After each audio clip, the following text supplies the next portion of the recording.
CBS Sports HQ getting you ready now for week 5. Jenny, can you believe it? Yes. In college football. Yes, obviously I can. because you're traveling every week. You're dealing with a little bit of issues there. A hurricane headed toward Florida, so a lot of travel changes. Josh Pate, our tornado chaser and college football expert, is giving us his week 5 forecast. So let's welcome in Josh Pate, who is our, what was that guy's name in the movie? Glenn Powell, right? You're just a regular Glenn Powell, Josh, no? Oh, I love it. Right. Yeah. That's, well, look. So let's No, I just want you to keep talking at this point, Amanda. Oh, gotcha. I thought you had something to say. Let's dive into the first game here, your forecast. We have UCF sunshine aplenty for their matchup in Colorado. This is a team that's been sneaky good here. They're 3-0, Colorado 3-1. They have a chance to shine in this game. What are you looking for? I can't believe this team's not ranked. I have so much disagreement with the AP poll. I just created my own alternate poll so I don't have to complain about the AP poll every week. This team's not in the top 25. They're not in the top 30, not in the top 35, and I think they're a top 20 team. They're favored by double digits, so odds makers kind of agree with that. But the thing about playing against Deion in Colorado in that order is you get the spotlight shown on you. Amanda, I don't think most people have watched Central Florida play this year. They had a really good come-from-behind win against TCU. Most people didn't watch it. I think many more people will see this game. I think they'll win, and I think they're in good position to do so. Colorado went down to the wire last week, and it's a cross-country flight now. And I think UCF's the much better team as well. So it's a really good spot for them, and maybe weeks late, but maybe they'll get just like a little bit of respect. I don't think it's too much to ask. Okay, I would also like to say our producer wants us to know that he came up with these sayings. And so we'll see if you agree with him as you give us your previews for these games coming up. Here's the next one. Futures cloudy for Oklahoma State, Kansas State, both coming off losses there. It was a tough loss, especially a lot of people were going for the Cowboys against Utah, though, but they came up short. Get us ready for this one. Yeah, everybody, including me, so I'm at fault here as well, looked at the most experienced offensive line in college football history at Oklahoma State, returning to block for the Doak Walker Award winner in Ollie Gordon Jr., and it wasn't that bold a prediction to think, wow, this team's going to be really, really good on the ground. They've been terrible running the ball. And they got beat by a backup quarterback at home last week in what was one of their games of the year. And now they're on the road, full desperation mode, which most of the time, Amanda, would make me think really, really sneaky underdog team here.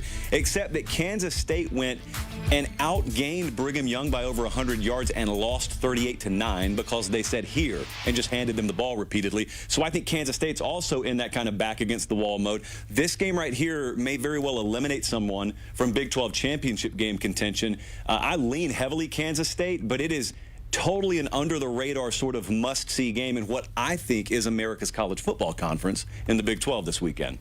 Okay, let's get ready for this next one. Two fronts meet in a very big game, a sneaky big game, because we have two ranked-on-ranked teams again here at number 15 Louisville going up against number 16 Notre Dame. Who has the upper hand in this one?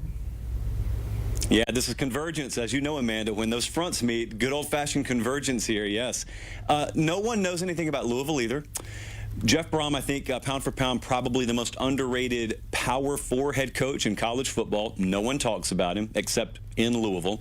Notre Dame everyone knows they beat A&M. Everyone knows they had the upset loss to Northern Illinois. No one's really drilled down on the specifics. This is the other big game they had. This is the one, at least ranked on ranked, that people will watch. It's a game where they're going to need to move the ball. They're going to need some explosive plays. They're probably not shutting Louisville down. I love Louisville's offensive line to be pretty underrated. Tyler Shuck is the starting quarterback there.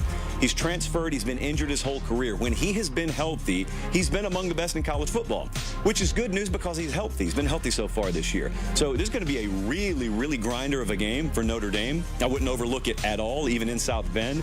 And I still think, even with the loss to Northern Illinois, I still think there is very sneaky sort of playoff elimination vibes on this one. I still think they're very much in that picture. We're putting 12 teams in this thing this year. So anyone thinking Notre Dame's eliminated, I don't think understands the math on this equation. Now, if they lose this weekend, now that's a different story. That was the thought for people, obviously, early on in the season, but things have changed for Notre Dame. But as you said, a pivotal game for Notre Dame here.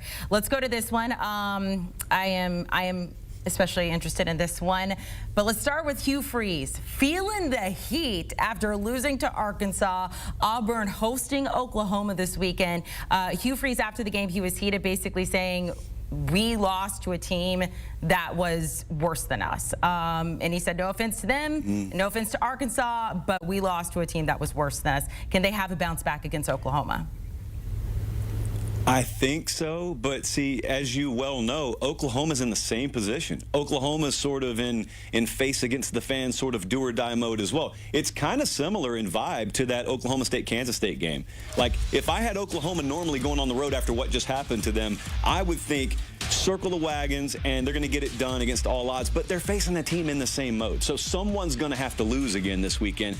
The quarterback situation at Oklahoma bears close watching. It was Jackson Arnold's team. It's not Jackson Arnold's team anymore, and they make the move to a guy who kept them competitive in the second half last week against Tennessee. Had a late score. I was on the field for that game, and Oklahoma didn't really have a shot to win the game, but when he scored, everybody in the crowd, and it wasn't because they thought they were going to beat Tennessee. It's because, ooh, there may be hope for us the rest of the way. Well, the thing about it is, in about a 7 or 8 day stretch, if you lose back-to-back games in the SEC, you may already be done in terms of your preseason goals. And then on the other hand, Hugh Freeze is down there saying, I'm not changing a thing. We don't need to change a thing. The only thing we're doing wrong is we're giving the ball to the other team. And Amanda, I don't exactly think he's wrong, but it's a whole lot harder to, put ball security into your repertoire than just saying it in a microphone. I mean, Auburn has turned the ball over 2 or more times in like 5 or 6 games in a row now. It's just part of who Auburn is. So if they can shake that, yeah, they can beat Oklahoma. But because I don't have confidence in it, and because we got a new quarterback for the Sooners, this is, to me, the most unpredictable game of the weekend. Ooh, very nice. I don't know if I feel more confident about it, but yeah, I like unpredictable. All right, final one, and this is my favorite here. Kirby Smart leading Georgia into the eye of the storm in Tuscaloosa. That hurricane should be well past at this point come Saturday. Hopefully, they're not dealing with any of those implications there. We have both of these teams sitting at 3-0. How much of a gut check game is this for the Bulldogs? And because of the counterclockwise flow around that low, maybe a little northwesterly breeze, so cool conditions for this game Saturday night. I think it is a huge gut check for Georgia. I grew up in Georgia, Amanda, and everyone's watched this rivalry for a long time, but let me tell you the psyche of the Georgia fan.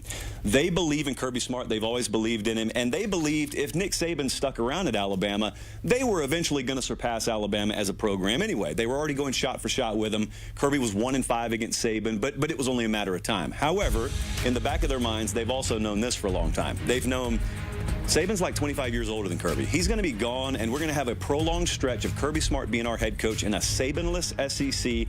That's when we'll make our mark. That's when we'll take permanent ownership of this conference. Well, we're there now. And this is the first shot against a non-Nick Saban-led Alabama team. And if they go in there Saturday night favored and they lose, they're not out of the playoff. They're not out of SEC championship contention. It is a big psychological gut punch, though, because a lot of what they've banked on will have sort of, at least in the first version, evaporated in front of them. So it is a huge deal. I don't even care about the postseason implications. This, to me, is like sort of a one-game season for these two fan bases and what I think has been the biggest rivalry in the sport the last several years. Things are heating up in week 5. We can't wait for that game. Josh, is that where you guys are headed this week? Do we have the tour? I love that you're wearing black because we still have to bring up this picture with your best friends for everybody who didn't see it. Josh, so two questions, because you did say that I made fun of you. And you have a little bit of a light sensitivity, so I would like to apologize. And if I could come back on camera, can I join your group? Like, does this work? Yes. Yes, welcome. It's for the viewers at home who don't know, 2 years ago we're doing an activation and I had taken too much caffeine in. I got light sensitivity and Amanda comes on camera and just says, "Oh, look, you're wearing shades for a live shot."